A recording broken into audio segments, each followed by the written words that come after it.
皆さんこんばんは。一般社団法人アーツコミュニケーションラボの代表の北尾真理子です。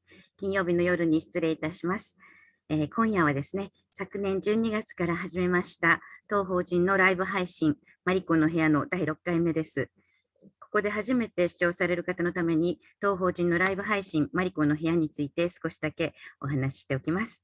当法人はアーツセラピーについてさらに知ってみたいと思われている方々に、世界最先端のアーツセラピーの情報を発信し、普及啓発を続けることを目的に日々活動しております。その一環として、世界で活躍されている著名なアートセラピストやアーツセラピストの方々と対談ライブ、マリコの部屋を不定期で開催しております。このライブ配信を通じて多様なアートセラピスト、またはアーツセラピストの方々の活動を知っていただき、皆さんが自らの可能性を広げていくきっかけになるためのお手伝いができれば幸いに思っております。さて、今夜のゲストはアメリカのボストンにお住まいの著名な表現アーツセラピストのお一人、ミッチェル・コザック博士です。彼をゲストとしてお招きして、表現アーツセラピストとしての歩みというテーマのもとお話を伺ってまいります。トピックとしては、彼はもともとね、プロのミュージシャンなので、その音楽との出会いですとか、なぜ表現アーツセラピーを始めることになられたのか、あと彼がずっと研究し続けておられるアチューンメント、同調という意味なんですけれども、それと出会われたきっかけですとか、表現アーツがなぜ素晴らしいかっていったお話をしていただきたいと思います。で、視聴者の方もね、コメントやご質問があれば、ぜひ Facebook のページのコメント欄に書き込んでください。とはいえ、なかなか不慣れなライブ配信なので、途中でなかなか拾えないかもわかりませんけれども、また後からでもね、質問にはお答えさせていただきますので、よろしくお願いいたします。で、今日のこのライブ配信はですね、今日含めて3日間はアーカイブで配信いたしますので、もしリアルタイムで視聴できなかった方も14日まではご覧いただくことが可能です。はい、では、早速、ミッチェル・コザック博士にお願いしようと思います。Thank you for waiting, Mitchell. So, would you like to start your self-introduction? Thank you. Welcome, everybody. It's nice to see. Well, I don't see you, but it's nice that you're here. 皆さん、今日はこのライブ配信のね、視聴に来てくださってありがとうございます。私は皆さんの姿は見えないですけれども、きっと皆さんが見てくださってると思って嬉しく思っております。I think, Americo, you introduced me already for my credentials. I'm a professor at Lesley University. 私はマサチューセッツ州ケンブリッジにありますレズリー大学の教授をしております。And I've been doing this work. I was just thinking, I've been doing this work a little over 40 years now. この仕事を始めてもう40年以上が経っています。Although I probably could say that I've been doing this work my whole life, just not, I didn't have any formal training.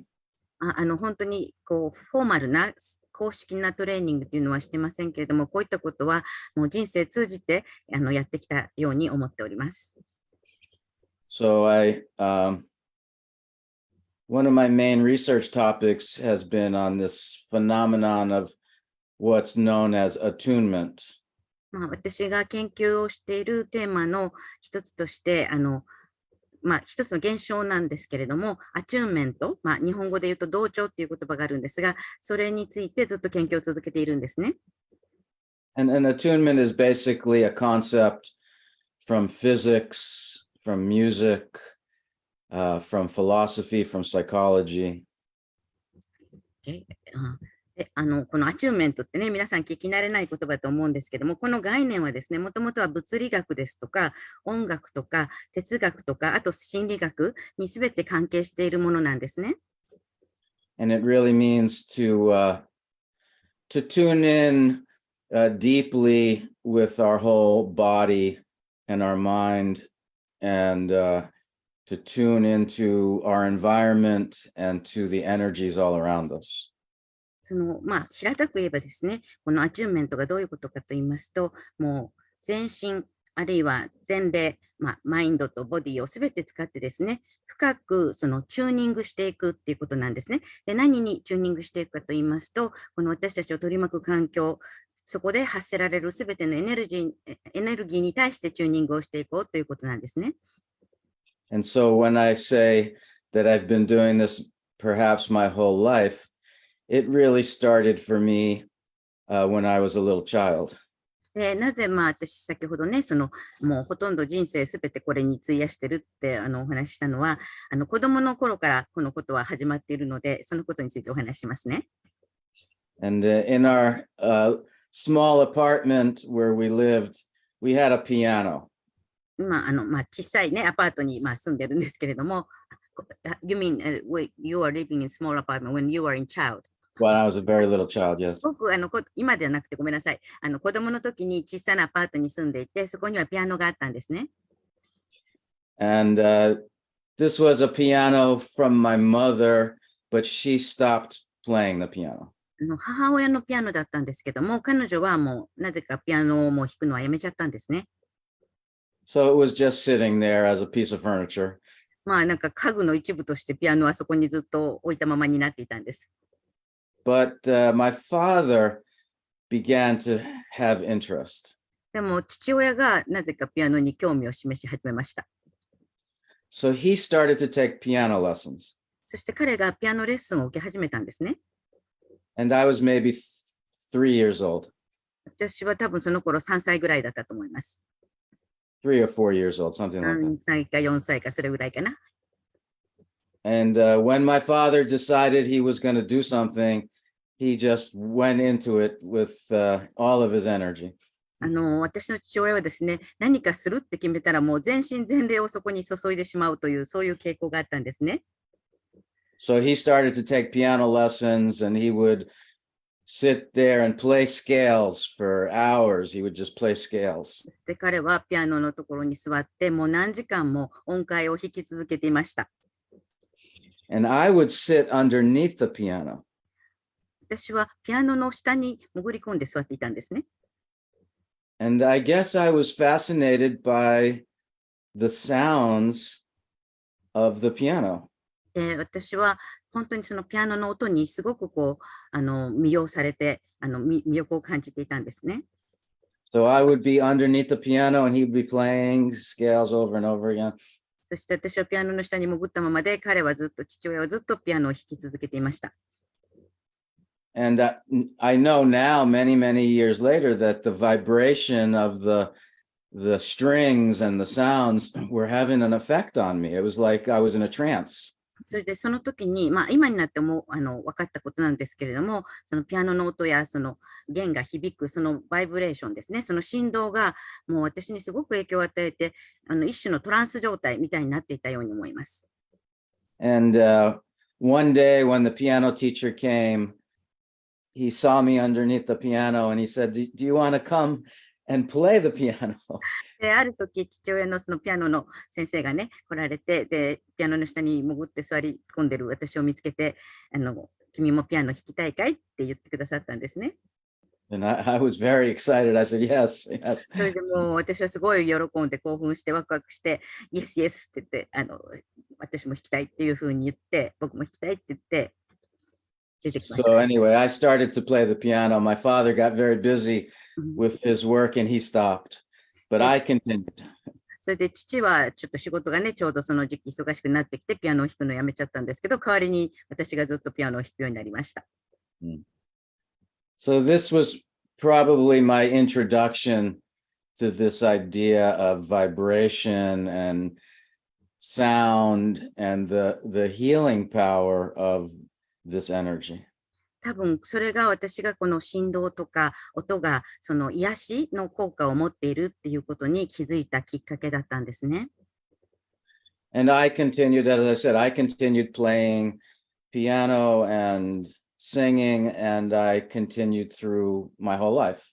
で、ピアノもやっていましたし、歌もやりましたし、ずっともう人生かけてずっと生涯ピアノはやっています。音楽はやっています。And in high school, I started to play in bands and rock and roll bands together with other friends.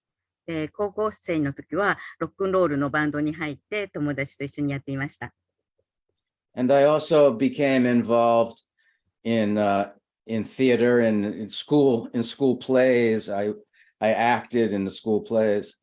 で、学校で劇とかお芝居とかやるようになって、私もそれに参加して演じていました。And I was very much into sports, and I was an athlete, so I played organized sports as well. で、私は運動も好きだったので、結構スポーツにも没頭していました。And this continued through college for me as well. で、大学に入ってもずっとそんなような生活は続いてたんですね。And it continued through grad school and into my doctoral studies. で、大学院に行って、その博士号の勉強しているときにもずっとそれは続けていました。And I realized in all of these arts involvement in music and acting and theater and also in sports, there was this phenomenon that keeps happening over and over again. 私はこの音楽とか、あるいはお芝居、その劇とか、そういうことをやっていたり、あとスポーツをやっているときにも、この一つの現象がずっと繰り返し起こっているということに気づいたんですね。There's a moment in time when we are so involved in the music or in the acting or in the sport that it feels like we're floating and our bodies are just moving on their own.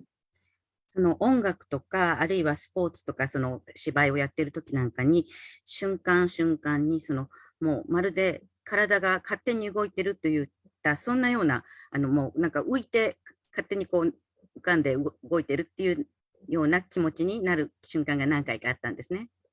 And we kind of enter into this other kind of consciousness, other kind of being. で、その時はなんかこう、いつもとは違った種類の意識の中に、存在の中にいるっていうようなことに、そんな風に感じました。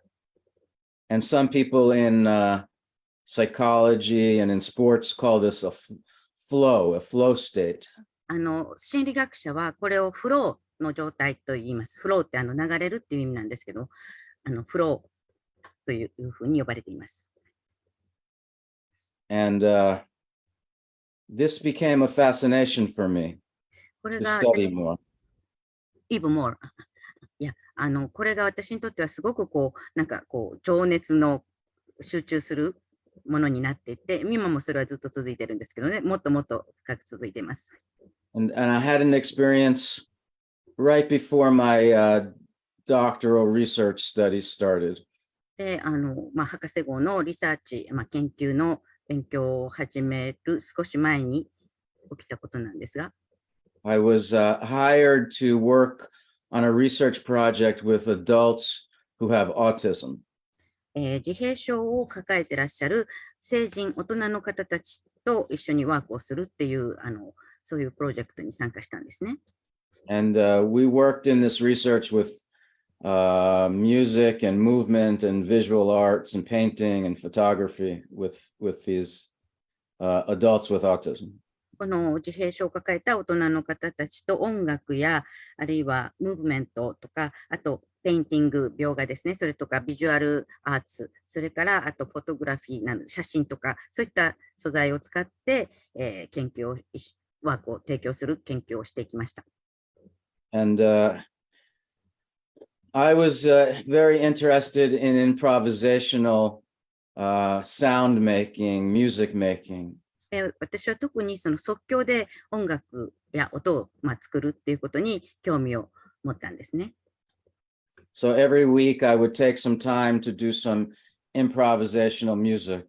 で、毎週私はだから即興で音楽を作ってその場で提供するっていうことをやっていきました。It was a group of maybe 15 to 20 people. だいたい15人から20人ぐらいのメンバーがいました、そのグループの中には。There were adults with autism, there were graduate students, there were other adults who were aides for the adults with autism. その自閉症を抱えている、大人の方たちと、それを支えていらっしゃる方々の大人の方たち、それとか、あとは大学生、University students were there. Yes. で、大学生も一緒に参加していました。And we all were expected to play together at the same time. で、みんなで一緒にこう遊ぶっていうことをね、やっていったわけです。And so each week I would pass out different kinds of percussion instruments, and I would play a keyboard.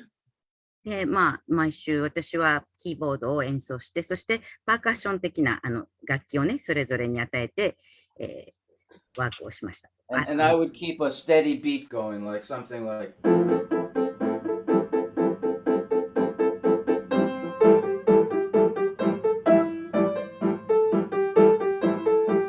So I would keep this steady beat going. 私は今みたいな感じでずっとこう安定した音をずっと提供し続けたんですね。演奏 And して。everybody else would come in with the percussion instruments and そし all てそ that. の他の人たちはみんなパーカッション的な楽器を持って、And やってました。and one of these weeks, it just the instrumental improvisation was just amazing. でもう本当にそれをやってる間に、もうなんかある週に起きたその即興の演奏大会は本当に素晴らしいものだったんですね。I mean, it was intense and it was very focused.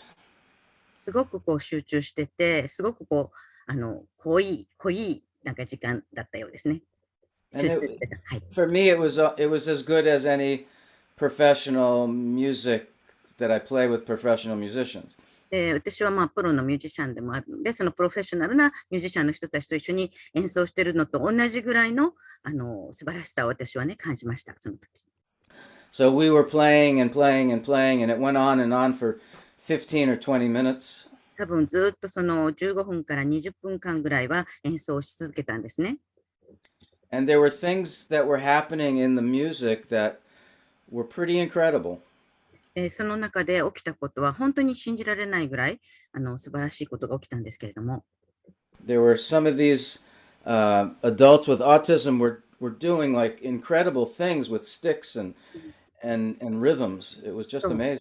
何人かのその自閉症を抱えていらっしゃる大人の方々が本当にこうスティックですので、こう太鼓を叩くスティックとか何かこうパーカッションのその楽器を持って本当に素晴らしい演奏をし続けたんですね。And so we were playing, and then suddenly everybody just stopped all at once. で、なぜかわからないんですけど、突然全員がもう演奏をピタッとやめたわけです。And that was an amazing moment too, that we just were so in sync with each other that we just stopped together. Nobody said, let's stop. No. 誰もじゃあここでやめようとかっていう合図をしたわけじゃないのに、全員がピタッともう本当に息を合わせたように止まって、それがすごいこのシンクロしてるその感じがもう素晴らしい感覚でした。And there was this just silence. We were just amazed. Everybody was just in amazement of what just happened. そしてその起きたことに対して全員がもう本当にもう素晴らしいその要因に浸っていて、すごく静けさがあったんですね、そこには。And one of the adults with autism, who's often very reserved and quiet and like this. 一人のその自閉症を抱えた大人の方は、普段は本当にこう引っ込み思案で、こう自分の世界に閉じこもってらして、なかなか表に出てくる感じの方じゃなかったんですけれども。He turned and he looked right at me. で、彼は私の方を向いて、And he gave me a thumbs up, like. 彼はこういいねのサインをね、私の顔に向けて親指を立ててしてくれたんです。And that was just incredible for me. It was like, wow, what just happened here? もう本当にそれを見た途端に私はもう信じられないぐらい感動して、今ここで起きたことは一体何だったんだろうっていうふうに思いました。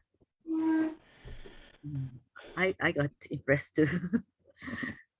Yeah, it was overwhelmingly amazing, and so I went off to study what was this phenomenon that just happened. で、本当にもう信じられないぐらい素晴らしい、私も感動しましたと伝えましたら、本当に感動する瞬間で、そういう現象が何なんだろうということで勉強を続けたんですね。And I found out in my research studies that this is what happens when mothers tune into babies. それは本当に研究の段階で分かったことなんですが、母親が赤ちゃんを抱っこして、その赤ちゃんにチューニングしていくっていう、そういう瞬間のことなんですね。And I found out that when there's this deep tuning in, there's a neurological connection between the child and the mother. で、母親が赤ちゃんを抱っこして、あやして、そこにすごく深い、同調が起きていると、神経系のもの、母親の中にある神経系統のものが赤ちゃんにも伝わるということになります。That their nervous systems start to connect together. で、その段階で赤ちゃんと母親の神経系統がつながり合うわけですね。And when this happens, there's all kinds of neurological flow and hormonal flow that happens. で、そういった現象が起きますと、その神経系統のフローが起こりますし、ホルモンのフローも起こるわけですね。That makes the baby and the mother feel happy and safe and deeply, deeply connected, deep intimacy. 要するに母親と赤ちゃんはすごく幸せにつながり合えていて、そこに安全安心な感覚も味わいながら、すごく深い親近感っていうものが存在するわけですね。And this is the same thing that happens when we play music together, when we move and dance together, when we do visual art together. これは音楽を一緒に演奏したり、あるいはダンスやムーブメントを一緒にしたり、あるいはビジュアルアーツですね、描画とか絵を描いたり、そういうことを一緒にするときにも起きる現象なんですね。It's the same phenomenon that is now being understood in working with trauma. これは例えばトラウマを抱えていらっしゃる方と、ワークをするときにもこういった研究がすごく役に立つというふうに理解されています。That trauma is a neurological phenomenon in the body. トラウマっていうのは体に起きる神経系統の、現象なわけなので、And if we could get into these kind of flow states, these kind of deep tuning in states, that it helps to re-regulate the nervous system. そういったトラウマを抱えていらっしゃる方と、そのフローの状態を、すごく深いフローの状態を作ることができたりしたら、そこで起こっている、神経系統のneurological symptom will be ceased, will be calmed. Changed, yeah. そこで起きているトラウマを起こしている原因となっている神経系統の、混乱というか、そういうものが緩和されるということになります。Yeah. So, I continue to be very interested in this kind of work, and all of my work has really does focus on this kind of work around attunement. もうそれですっかり私はこのアチューンメント、同調っていうことに魅了されてしまったので、もうすべてやることがこのアチューンメントにつながっている感じで、ずっと今でもね、研究を続けているんですけれども。And I'll say one more thing is the book I wrote です。is about attunement and embodied empathy, how we are. Yeah, thank you. ミッチェル博士がね、書かれたアチューンメント in Expressive Art Therapy っていう表現アーツセラピーにおけるアチューンメントという著書があるんですけれども。But the subtitle is Towards an Understanding of Embodied Empathy. Embodied empathy is very important in the work that we do. この本のサブタイトルとして下に書いてあるのが Toward an Understanding of Embodied Empathy ということで、その Embodied Empathy っていうのはその体現化された共感の理解っていうのがこのアチューンメントを理解する上でとても必要だっていうことなんですね。And the original concept of empathy, how we feel deeply towards another human being, comes from the concept of being moved by a piece of artwork, by a piece of music. 例えば周りにいる人たちとその人にすごく深く共感するっていう時は、その音楽とかでもそうですし、あとアートを制作しながらもその他の人と共感することができるっていうことなんですね。When we listen to a piece of art in any form, that touches us deeply, we have a neurological response. We have an emotional response to it. 何かこう、すごく深くアートに関わって、それによって感動させられたときは、すごくそこでこう深い感情のこう動きというものが出てくるわけですね。It's not just that we understand, oh, that was nice. We feel it in our heart starts to race, our skin becomes alive. Goosebump. Goosebumps, yeah. いや本当にその頭の中で、あ、これって素敵って頭で考えるんではなくて、本当に体全身で、例えば心臓の鼓動が速くなったりとか、鳥肌が立つような感覚を覚えたりっていうような現象が起きるわけですね。And so this is the power of art and the power of this kind of work that we do with the arts. これがそのアートの力、そして私たちがやっている、この提供しているワークの力というふうに言えると思います。Okay. I said a lot here. Let me stop for a moment. So once you started to talk about attunement, Yeah. you are so concentrated. アチューメントの話をしたので止まらなくなるので、ちょっとここで一旦やめようと思いますけれどもって。what a coincidence. I wrote in my mail magazine tonight about the theater player, kabuki actor. They don't use microphone, but their vibration comes to me and I cry sometimes. 今日ちょうどね、なんか本当にこの話が出るとは全然つゆ知らず、私毎週金曜日の夜に発行してますメールマガジンに歌舞伎を見に行った時に、歌舞伎の役者さんはマイクも使わないのにすごく感動を与えてくれるって、で知らない間に本当に涙をこぼしちゃったりっていうこともあるっていう話したらその通りだっていうふうに言われてました。はい。That's perfect, yes. Yeah. And so you started to do this expressive arts therapy through Paolo, the late Paolo. Yes. Would you explain about what happened when you first met him? Okay, sure. このミッチェル博士がね、そもそも表現アーツセラピーにその世界に入られたのは、数年前に亡くなられたこの方も著名な表現アーツセラピストでパオロ・クニル博士っていらしたんですが、彼との出会いがきっかけになったんですね。その話をちょっと伺ってみたいと思います。So as I said, I was very involved in many arts through high school and college. 高校と大学と本当にいろんなアートに私は没頭していました。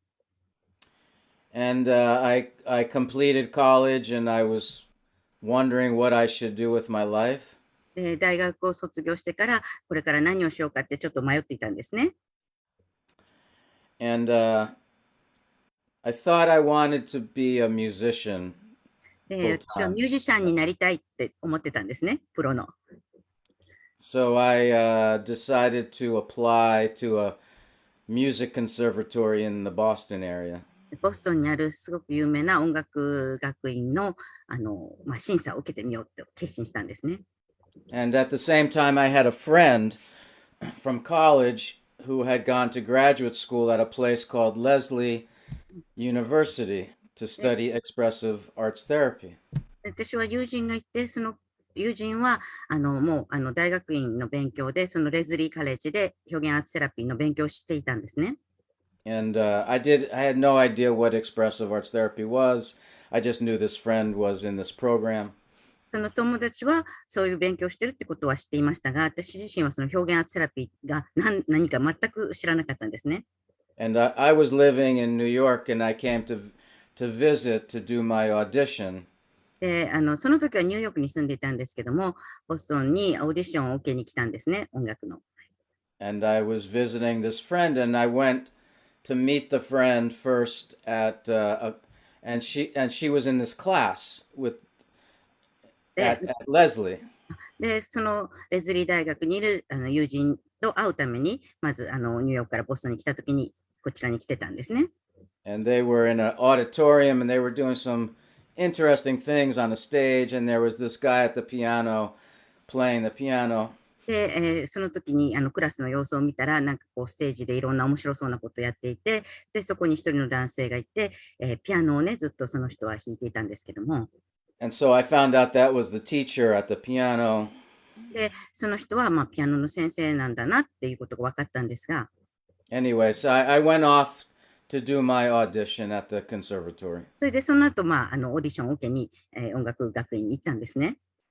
And I was in my audition and I was playing some piece on the piano. で、ピアノでちょっと演奏していたら、And the judges in the audience, they said, "Okay, that's enough. Thank you very much." そうすると審査員の人たちが、もう十分聞いたからいいよって、ありがとうっていうふうに言われてしまいました。You know, there was a sense that it did not go very well. うまくいかなかったんだなっていうのはすぐ分かりました。So I left the audition. I was very depressed. I was very down. ですごくこう落胆してオーディションの会場を後にしたんですね。もうがっかりした気持ちでした。And I got on a bus to go back across town to meet my friend. でまた友達会うためにバスに乗ったんですね。And I was on the bus and I was shaking my head and I was in a bad place. もうそのバスの中でもずっとそのオーディションの結果のことで頭の中はいっぱいでした。And I got off at the bus stop where I was supposed to go and I stepped off the bus. で、バスを降りて、And when I stepped off the bus, there was this man walking very fast with a big box, そうする and と I crashed into him. バスを降りたところに大きな箱を抱えて急いで歩いてくる男性がいて、彼ともう思いっきりぶつかってしまったんですね。And it kind of woke me up. It was で、 like, その瞬間、こうずっとこう気持ちがね、塞がってたんですけど、パッとこう目が覚めたような気持ちになりました。I knocked this guy over and his box, and he had all kinds of art supplies in the box. その箱の中、男性が抱えていた箱の中にはいっぱい画材が入ってたんですね。もう本当に彼の上に乗っかるような形で、こけてしまったんですけども。So I was like, "Oh, sorry," and I helped him. I was helping him put his things back in the box. でごめんなさい、ごめんなさいって謝りながら、散らばったその画材をね、拾い集めるお手伝いをしていました。And as I looked up, I realized this was the man playing the piano, the teacher, and it turned out it was this man called Paulo Canil. で、その時に、この人はさっき、友達のね、クラスを見に行った時にピアノを弾いてた男性だったんだな。で、それが有名な表現アーツセラピストのパウロ・クニルス博士だっていうことに気づいたんですね。And he was very, very nice. And he said, "Oh, no, don't worry, don't worry." And I said, "Oh, I recognize you from the class." で、もうそんな気にしないでいいよって言って、すごく彼は優しくて、で、さっきクラスで、見かけましたっていうふうに伝えたんですね。And he invited me to walk with him to で、his next class. じゃあ次のクラスに行くまで一緒に歩いていこうっていうふうに彼は勧めてくれて、一緒に2人で並んで歩いてました。And I told him my whole story about the audition and how horrible it was. で、彼にずっとオーディションで惨憺たる結果だったっていうことをね、話し続けていたんですね。And he was so understanding. He was so empathic. He was so sensitive to 彼 what I は was 本当 going に through. 繊細に、センシティブに私のその辛かった気持ちを受け止めてくれて、本当に真剣にね、共感してくれてたんですね。And he just let me talk, and he listened and he understood. で、彼はもう本当に私の話をずっと黙って聞き続けてくれて、で、本当に分かってくれてるっていう感じをね、ずっと伝えてくれていました。So we got to his classroom, and he just stopped and he looked right at me and he gave me a big hug. I didn't even know this man. He was just so warm. で、クラスについて、で、彼はいきなり私に、ね、大きなハグをしてくれたんですね。で、私はもう今日初めて出会った人で、そんな彼のこともね、よく知らないのに、本当に優しい、思いやりのある人だなっていうふうに感じました。And he told me that he was a musician and he studied theater and he studied movement and it was all things I was interested in. で、彼自身もミュージシャンだし、ムーブメントもやったし、あと、シアター、劇のね、そういうお芝居とかもやったって、私が興味のあることすべてをやったっていう話を彼はしてくれたんですね。And I was very interested in the human condition in what the meaning of life is and things like that. で、人生の意味であるとか、その人間ってどういうものか、その人間の状態とかっていうことにもすごく興味があったので、So I realized in that moment that he would be my teacher. でその時瞬間に私は、彼は私のもう師匠になる人だっていうふうに決めたんですね。And he became my teacher. そしてその通り、文字通り彼は私の師匠になってくださいました。先 And I 生。went to Leslie and I studied with him for 2 years. でレズリーに私も行って、彼の下で2年間勉強しました。And I continued to stay in touch with him and connect with him and collaborate with him. で彼とずっとつながり続けていて、そして彼と一緒に協力していろんなこともやりました。On the very first day of our class together, he was at his class when I started the program. On the very first day, he was at the piano, and I asked if I could sit and play with him. 最初のクラスの日だったんですけども、彼がピアノを弾いていて、私も一緒に座ってピアノを一緒に弾いてもいいかって聞いたんですね。And I played a line.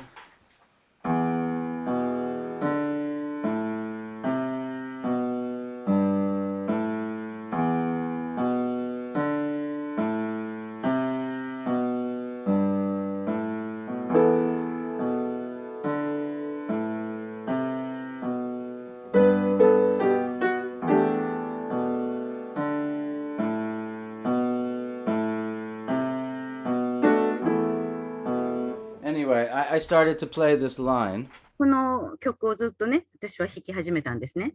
and he played with me, で、彼は私に合わせて弾いてくれたんですけれども、and it was a very intense moment. それはすごく集中した濃い瞬間でした。There was such a deep connection in the moment. その瞬間、すごく深いつながりがあったっていうふうに覚えています。And many years later, maybe 25 or 30 years later, he created a CD of music. それから25年か30年経った後にですね、パウロが CD を制作したんですけれども、Yeah, I wasn't expecting to talk about this, so I don't have the CD.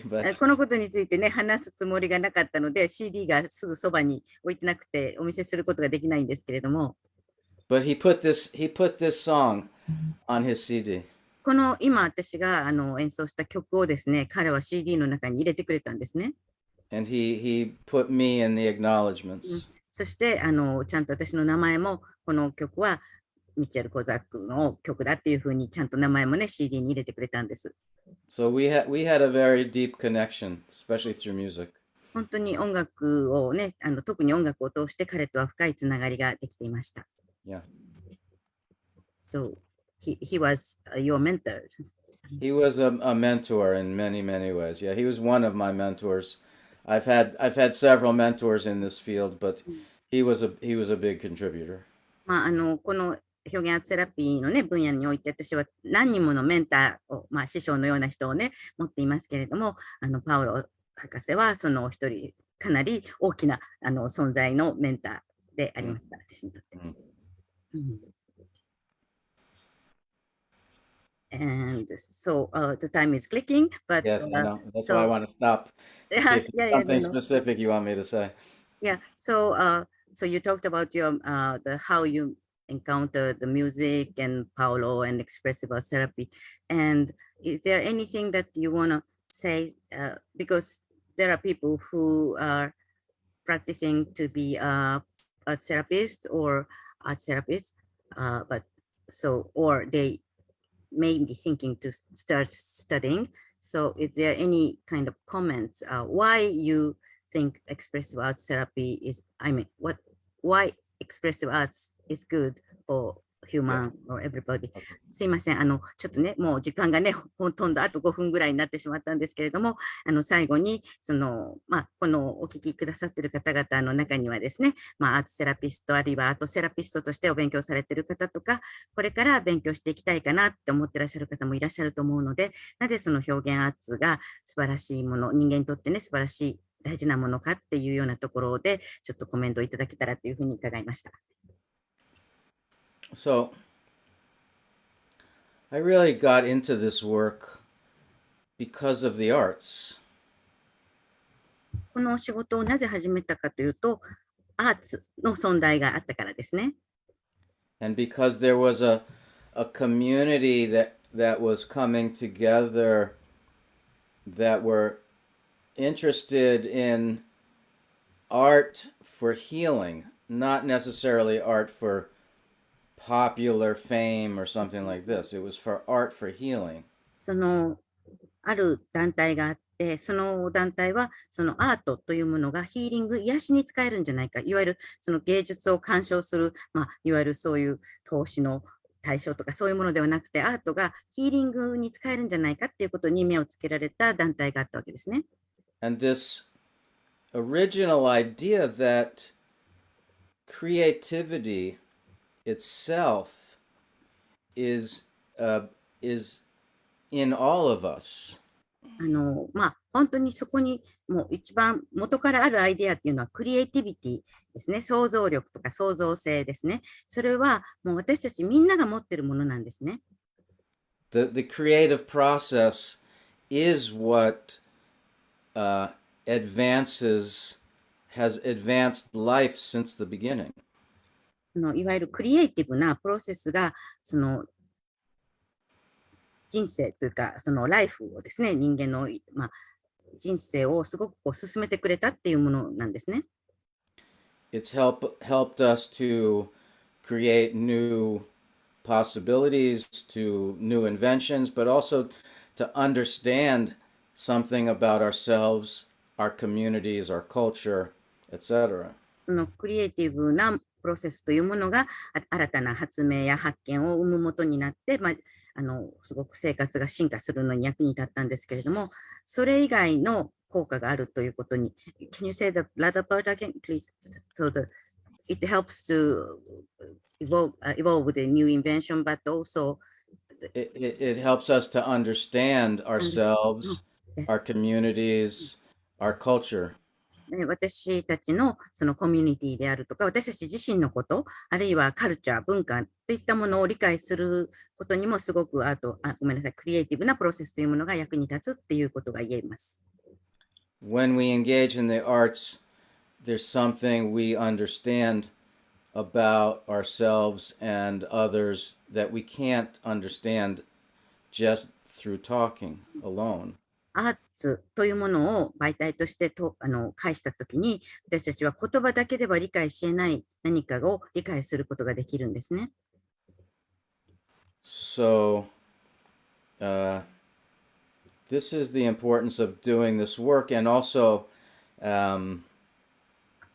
this idea that everyone has the capacity to be creative. We learn how to shut that down because of the values of good and bad that we put on art.